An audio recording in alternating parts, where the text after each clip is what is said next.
अखंड भारताचे पहिले निर्माते सम्राट चंद्रगुप्त मौर्य, मातृभूमीच्या रक्षणासाठी आपले जीवन समर्पित करणारे अदम्य साहस आणि स्वाभिमानाचे प्रतीक छत्रपती शिवाजी महाराज, हिंदुत्वाचा मोठा आधारस्तंभ, पराक्रमाची जिवंत गाथा असलेले स्वराज्याचे धाकले धनी छत्रपती संभाजी महाराज, पराक्रमी संस्कारांनी ज्यांच्या सिंहासन सजले, राजमाता जिजाऊंमुळे स्वराज्याचे तेज सूर्य घडले, हिंदवी स्वराज्य प्रेरिका राष्ट्रमाता जिजाऊ मासाहेब, मराठ्यांच्या इतिहासातील कर्तबगार सेनानी व इंदोर संस्थानचे संस्थापक श्रीमंत सुभेदार मल्हारराव होळकर, असामान्य कर्तृत्वाने आपल्या दिली स्वातंत्र्य युद्धाला नवसंजीवनी, बलिदानाने या थोर मराठ्याच्या इंग्रज मुक्त झाली ही मायभूमी, इंग्रज मुक्त झाली ही मायभूमी, असे झंझावात महाराजा श्रीमंत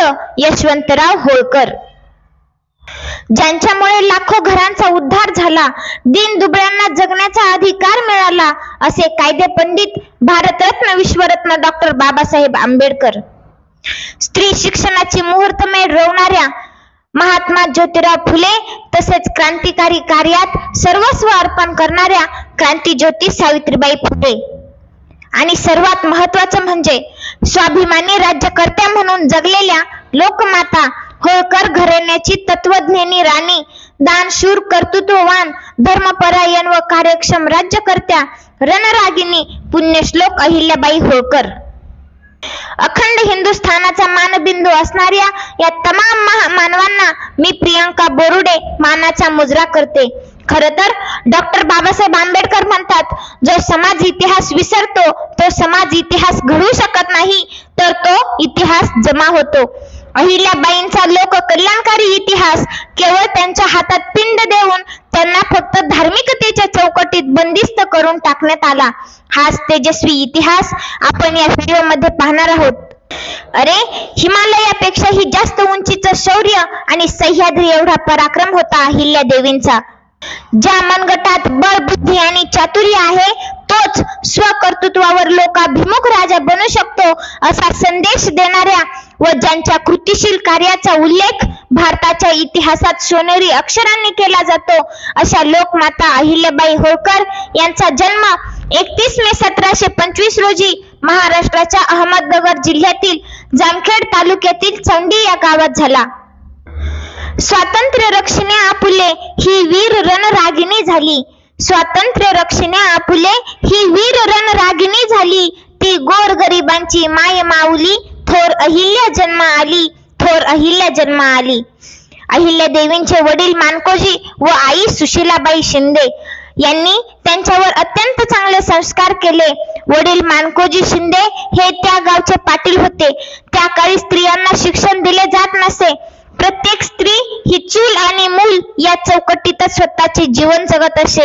अशा परिस्थितीत त्यांच्या वडिलांनी त्यांना लिहिण्या वाचण्या शिकवले होते. घरीच त्यांच्या शिक्षणाची व्यवस्था केली. अहिल्या मातेचे जीवन घडविण्यात त्यांचा फार मोठा मोलाचा वाटा होता. अवघ्या 8 वर्षाचे असताना अहिल्या देवींना होळकर घराण्याचे संस्थापक राजश्री मल्हारराव होळकर यांनी त्यांना एका देवळात बघितले आणि आपला एकुलता एक शूरवीर मुलगा खंडेराव यांच्याशी त्यांचा विवाह लावून दिला. सासरी अहिल्याबाईंनी वेगवेगळी शस्त्रास्त्रे शिकण्यास प्रारंभ केला आणि काही कालावधीतच त्या वीर योद्धा बनल्या. मल्हाररावांनी त्यांना प्रशासकीय व सैन्याच्या कामात पारंगत केले. त्यानंतर थोड्या कालावधीतच इसवी सन 1754 मध्ये त्यांचे पती खंडेराव होळकर कुंभेरच्या लढाईत धारातीर्थी पडले आणि त्यांच्यावर दुःखाचा डोंगर कोसळला. त्यांच्या मृत्यूनंतर सासरे मल्हाररावांनी त्यांना सती जाऊ दिले नाही. त्यांनी अहिल्या देवींना नवीन इतिहास रचनेसाठी शाबूत ठेवले, परंतु त्यांची ही साथ जास्त काळ राणींना मिळू शकली नाही. 12 वर्षांनंतर मल्हारराव होळकर हेही मृत्यू पावले. हा काळ असा होता, इंदूरची गादी रिकामी होती. शत्रू चारही बाजूंनी संधी शोधत होते. त्यानंतर अहिल्याबाई धनगर साम्राज्याच्या माळवा प्रांताचा कारभार बघू लागल्या. त्यांनी इंदूरच्या राज्यकर्त्या म्हणून शपथ घेतली. राजराणी असूनही राजयोगिनी झाली. राजराणी असूनही राजयोगिनी झाली, जगताची कामे करुनी पुण्यश्लोक म्हणून जनमानसी अमर जाहली, जनमानसी अमर जाहली. मित्रांनो, ज्याप्रमाणे शिवाजी महाराज हे जसे पुरुषांमधले उत्तम राजे होते, तसेच अहिल्यादेवी या स्त्रियांमधील उत्तम राज्यकर्ती होत्या, योग्य शासक आणि संघटक होत्या. आपल्या असामान्य कर्तृत्वाने त्यांनी रयतेची मने जिंकले. सर्व धर्म समभावाचा आदर्श मिरवत शेकडो मंदिरे, मशिदी, दुर्गे, विहिरी तसेच 30 पेक्षा अधिक धर्मशाळा बांधल्या. अनेक मंदिरांचा जीर्णोद्धार केला. राज्यातील दरोडेखोरांचा बंदोबस्त करणाऱ्या यशवंत फणसे या बहादुरासोबत स्वतःच्या एकुलत्या एक मुलीचा आंतरजातीय विवाह लावून जातीभेदाला तडा दिला. त्यांनी धर्मात अंधश्रद्धा, रूढी परंपरा यांचा आंधळेपणाने स्वीकार केला नाही. त्यांनी एकच धर्म पाळला आणि तो म्हणजे मानवता धर्म. सर्व धर्म समभाव, सामाजिक एकात्मता, स्त्री पुरुष समानता, हुंडा पद्धतीचे उच्चाटन, अनिष्ट चालीरीतींचा बिमोड अशी कितीतरी कृतिशील कामे त्यांनी केली. हरिद्वार, काशी विश्वनाथ, अयोध्या, द्वारका, बद्रीनाथ अशी अनेक धार्मिक स्थळेही त्यांनी सजवली. इतिहासातील पहिली स्त्री ज्यांनी स्त्रियांची सेना बनवून नारी शक्तीचा परिचय जगाला करून दिला.